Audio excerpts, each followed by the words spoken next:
Welcome to the Mystery School, where we demystify the occult and talk about all things esoteric. If you have been subscribed to this channel for any length of time, you know that I have a real soft spot for those who are known as hard cases.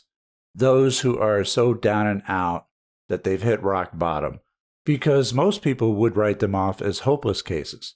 There's a reason that they got in that position in the first place, and a tiger doesn't change his stripes, so to speak. But it's precisely for this reason that they are so down and out that they have a better chance of making a complete turnaround than if they weren't.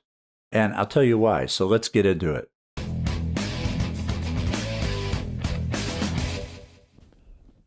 This is the greatest thing I have ever seen in my life! This is amazing! All right, so it was only a mailbag or so ago that I had received a testimonial from someone who had completely turned their life around and had a lot of things start happening for them when they were previously living in a cardboard box. And it choked me up. You know, it really hit me for a number of reasons. I was very grateful to have played a small role in that. I know that he attributed a lot of the credit towards me, but he is the one who did the work. He is the one who pulled himself up by his bootstraps. See, it can be done. It's just not that easy to do. We have to leverage the subconscious, as this channel discusses. But I also understood the adversity that he had overcome. Those who have never hit rock bottom will never truly understand just how far you've come, just to get back to their level. So I have this really soft spot for the hard cases because I used to be one. I was really down and out before I turned to Magick, which enabled me to turn my life around.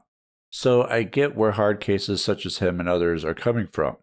They're my favorite testimonials, but not just because they're the most dramatic turnarounds, but because I can identify with them.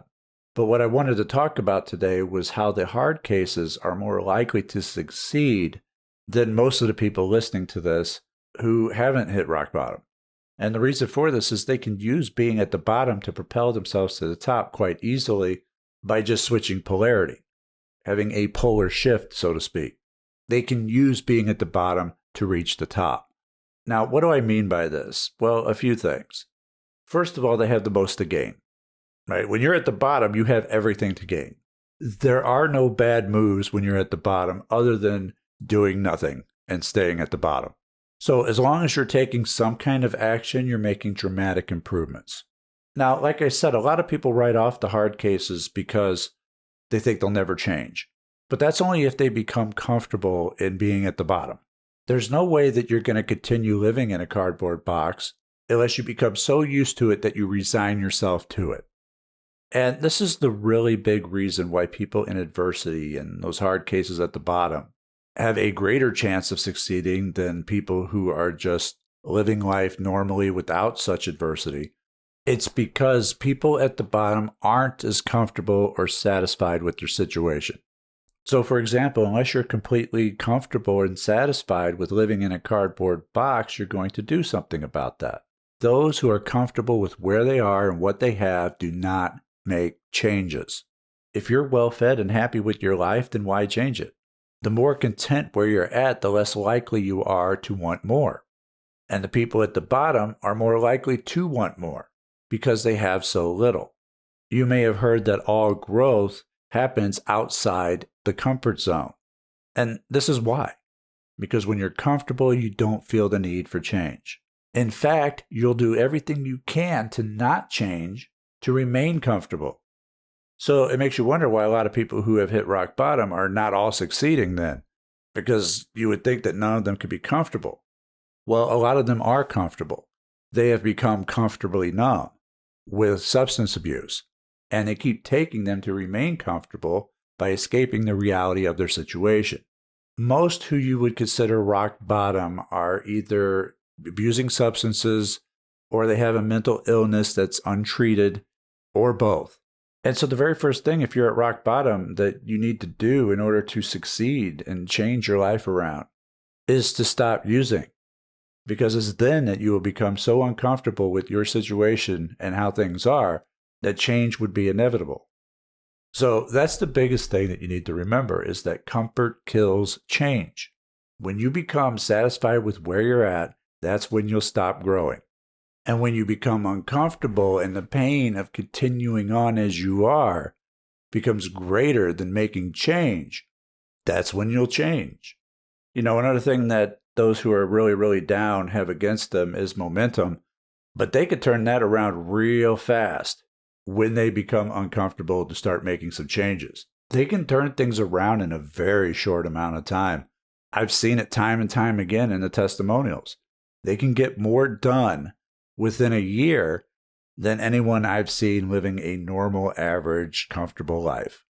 And it's really up to them whether they want to stop there and be content just reaching an average life, or if they want to keep pressing on for even more, to get their discomfort and dissatisfaction to work for them and put it to use, to reach even higher, to reach the top.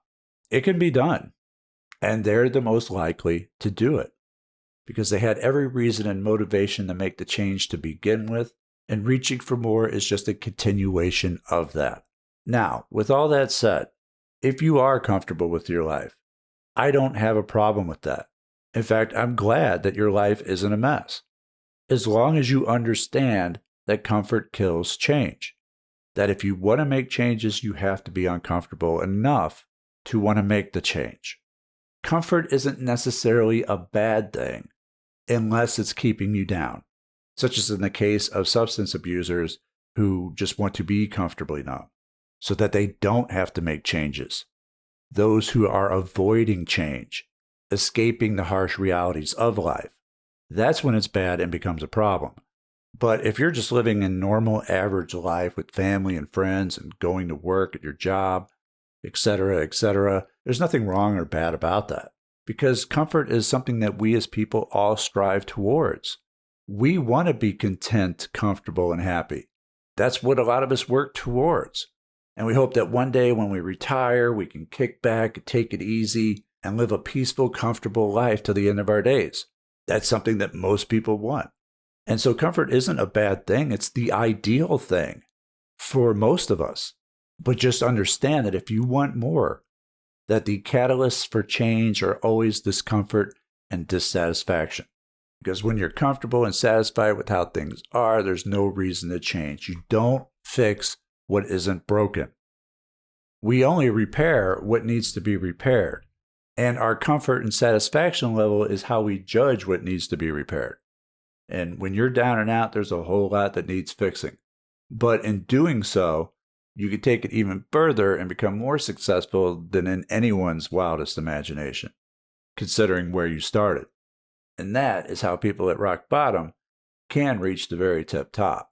I'd like to give a quick shout out to all of our top tier patrons at Patreon and Subscribestar: Ahmad Rashid, Andrew Baucamp, Bardan, Gene Metz, Howard Wolf, Yadiva Montalegre, Jordy, Joseph Gurman, Justin Sanders, Madison, Nexus Voss, Nick Giacara, Rebecca, Renee Bessanier, Starseed Brian, Justin Mai, Kevin Johnson, and a few others who do not wish to be named. Thank you so much for your love and support. You are the lifeblood of this channel. I hope you enjoyed this video. Leave a like and share it if you did.